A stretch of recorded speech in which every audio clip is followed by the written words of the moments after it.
حضرت ابن عباس رضی اللہ عنہ بیان کرتے ہیں، رسول اللہ صلی اللہ علیہ وسلم نے فرمایا، دو آنکھیں ہیں جنہیں جہنم کی آگ نہیں چھوئے گی، ایک وہ آنکھ جو اللہ کے ڈر سے روئی اور دوسری وہ آنکھ جو رات کے وقت اللہ کی راہ میں پہرا دیتی ہے۔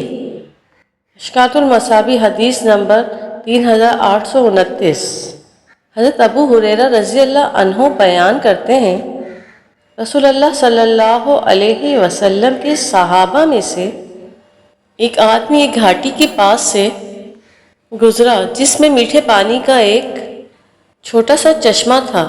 اسے یہ بھلا محسوس ہوا تو انہوں نے کہا، اگر میں لوگوں سے الگ تھلگ ہو جاؤں تو میں اس گھاٹی میں رہائش اختیار کر لوں۔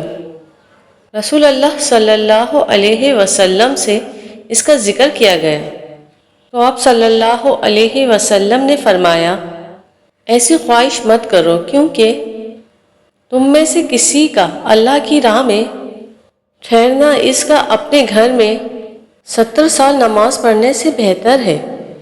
کیا تم پسند نہیں کرتے کہ اللہ تمہیں معاف فرما دے اور تمہیں جنت میں داخل فرما دے؟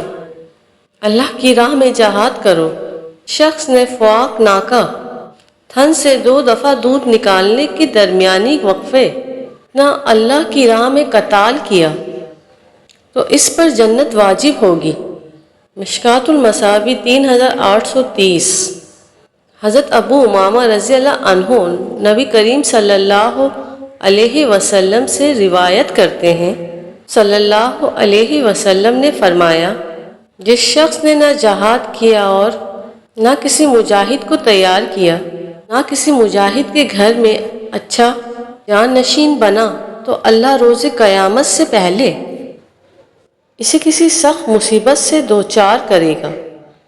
مشکوٰۃ المصابیح حدیث نمبر 3820۔